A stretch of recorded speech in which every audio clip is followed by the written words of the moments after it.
Hey everybody, Joe here. I am back again, and I am just picking right up where I left off with the previous part.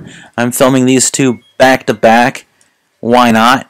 I have the time, and maybe I'll even churn these both out within the same week. That could be cool. You know, I'm off from work this week, so I'm having some fun. And I'm just doing a Let's Play, so why the heck not? And when I left off the previous installment, I was making my way back to pick up that magic sword because I have 3 more heart container pieces since then, having finished the 4th dungeon and then picked up a couple hidden ones. As you see, I am right there at 12 heart containers out of a possible 16.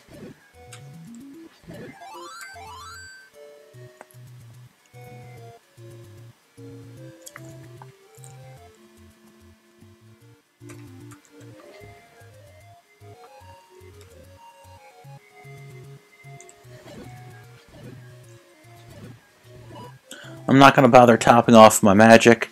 I have the blue potion still, and I will hold on to that as long as I need to.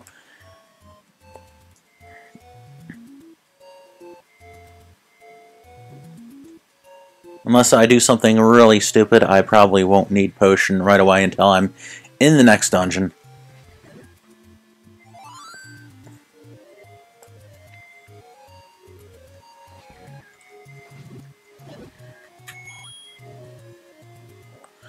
As you can tell, as some of these sections of the map fill up with enemies, they do slow down a little bit. That's, I don't want to call it a feature, but a shortcoming of the Nintendo Entertainment System. As I mentioned in, I believe, the very first video, I am not using an original NES, but I am playing this on my Retro Freak. And the emulators still kind of capture that slowdown effect and all that other stuff, which, you know, it makes for a more accurate feel. Although, I will say,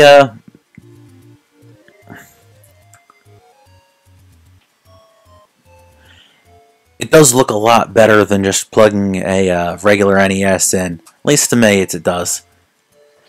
A lot cleaner looking on screen. If you've ever plugged in component cables to a modern TV, you will see a lot of like visual noise on screen, and it's not all that pretty. So these modern systems are kind of a nice upgrade. I mean, yeah, you can do mods and whatnot to clean that stuff up, or even run the system from component into an upscaler. And I just walked past where I wanted to go, didn't I? Yes, I did. See what happened? I got talking. That's why I'm not a good Let's Player, folks. But where I wanted to be. This is the way up for the 6th dungeon for reference. And since we already went for reference and found this, let's go pick this sword up. Boom. So now we have the strongest sword in the game, which is a nice plus. As you see, it took that ghost 3 hits. I didn't even bother counting how many hits it took with the previous sword, because I did more than 3 and it wasn't doing it. And we are moving on, and I will just make my way directly to one-hit Lionels. Oh, I wish I could have some one-hit Lionels in Breath of the Wild, I'll tell you, but that's another story.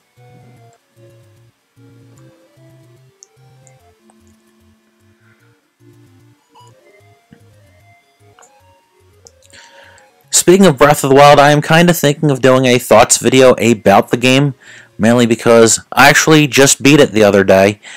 Actually, kind of felt bad about doing it. You ever get like a book hangover or something like that, where you finish a story, or even playing games? I know the first time I played through Mass Effect, I experienced it, where you just kind of like have that feeling of like,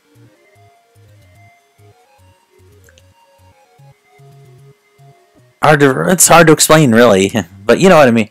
That's why they call it like book hangover or story hangover. you finish this epic thing and you just almost feel like worn out from it. Oops. And here we are at the 5th dungeon, making no real pause or take any breaks. This is the Lost Rocks, I believe they're calling this. I don't know if that's an official name or what, but the trick to this is just go north. I think it was 5 times. And you're there at the dungeon. Trying to remember this dungeon doesn't, like, stand out in my memory quite as well. Okay, it's got the Pols voices. In the Japanese version, you may know these guys were killed by sound. However, there's no microphone on the NES controller, so the only way to do them is get them with your sword. And they are some weird creatures, aren't they? Like giant, disembodied bunny rabbit heads. I'm a floating head. Whoa! You know, a little, referencing the Game Chasers. Okay.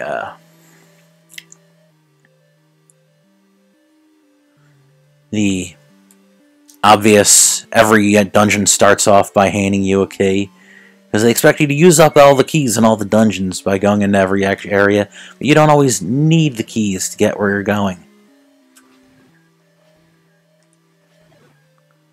And I will go this way first. Boom. Isn't that just nice that you have that step ladder, you can go across things like that? Dodongos.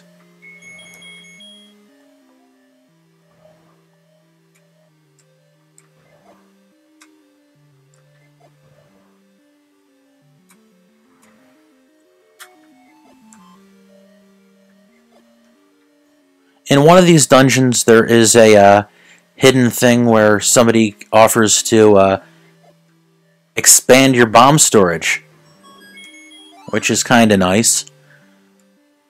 And I think that comes in one of these later ones. I don't remember off the top of my head which one it is. If it's this or 6 or 7, or I think it may even be in 2 different dungeons, because I thought it eventually maxes out at 16.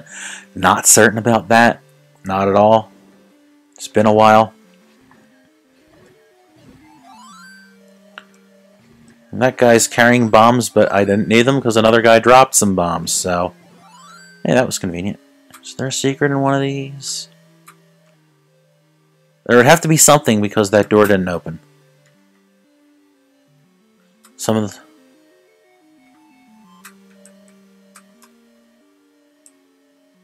But then again, since he gave you bombs, that might be a signal that they want you to bomb to go to your next place. So, oh, I already have the bombs out. Okay, see? There you go. Let's see, is there something over here? That definitely explains why they give you bombs. But let's see what this way is, since I haven't gone this way. Oh, looks like a secret. And we've got some freaking blue dark nuts. Damn it. I've already explained in my display why these guys aren't very popular.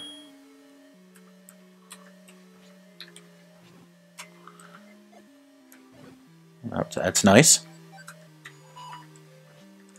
Ah, darn it.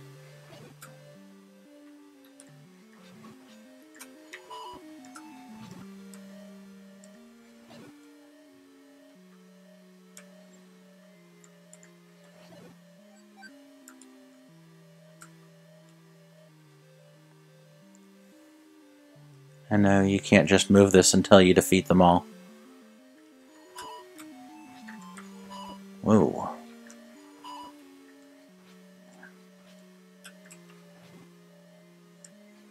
There we go.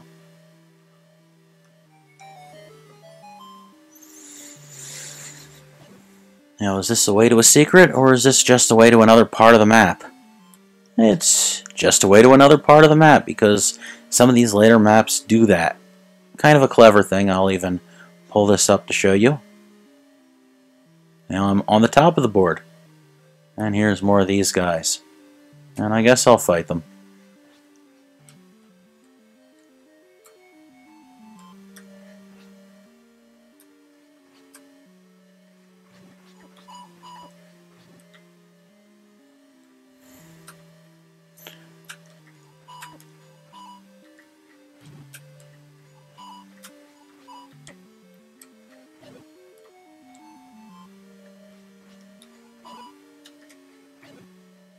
wasn't so bad.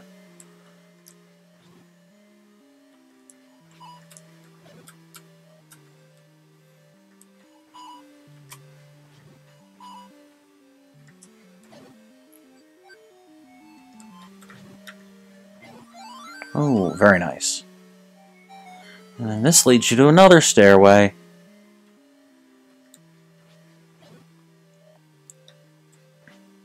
And there is the magic flute, the predecessor to the ocarina.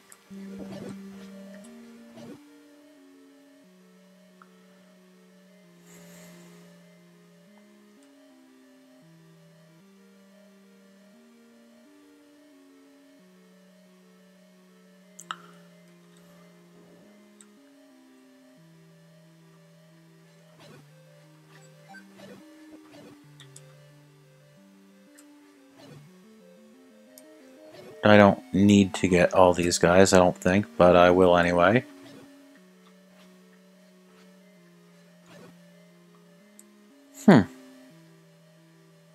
Okay. So let's go back.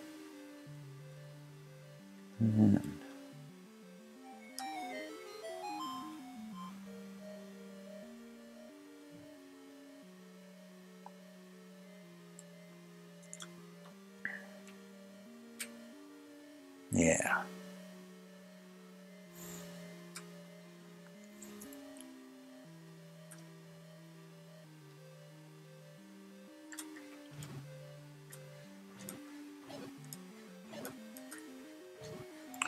Oh, I don't remember the name of that they gave these mummies, but it's the exact same name that they later give the zombie-looking creatures in some of the later titles. Like Ghibli or some weird thing like that.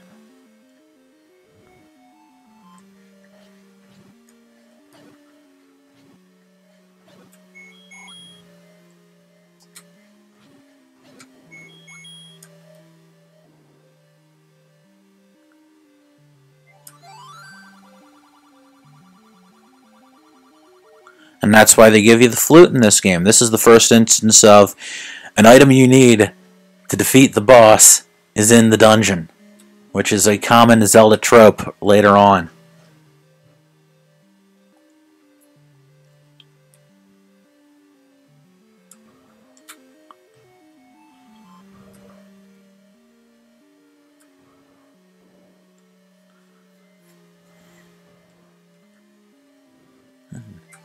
There's the map.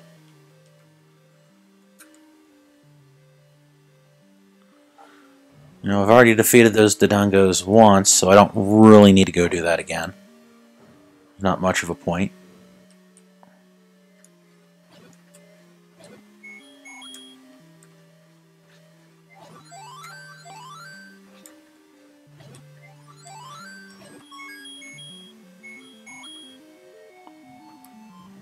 There we go.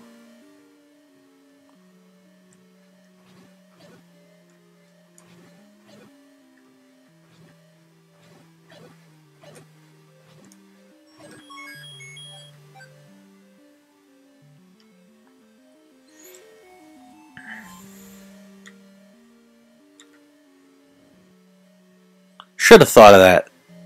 Should have had an idea of like where I was and not needed to go there, but that's okay.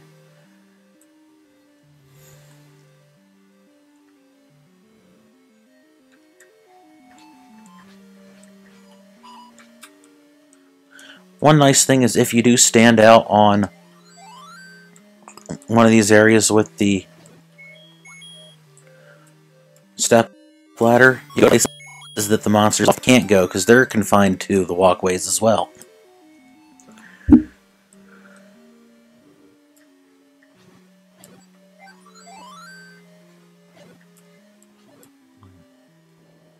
And we'll go this way.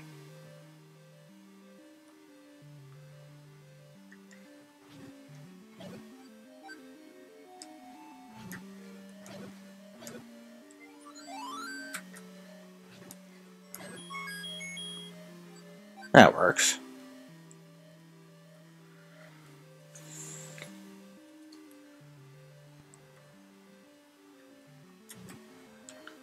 Could it be that I'm in the end already? It very well could. I know I'm being sloppy, not 100%ing these dungeons, but you know what? I'm here to just play through. I'm not here to be some kind of completionist.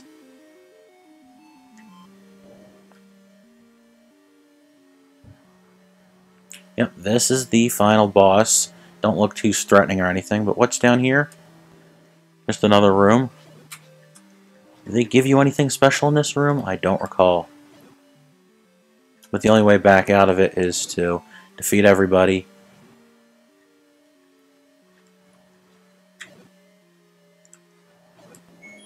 And nope, no surprises, no presents. So let's just equip the flute. Because you can't hurt him until you play the flute. He shrinks and only takes a couple hits.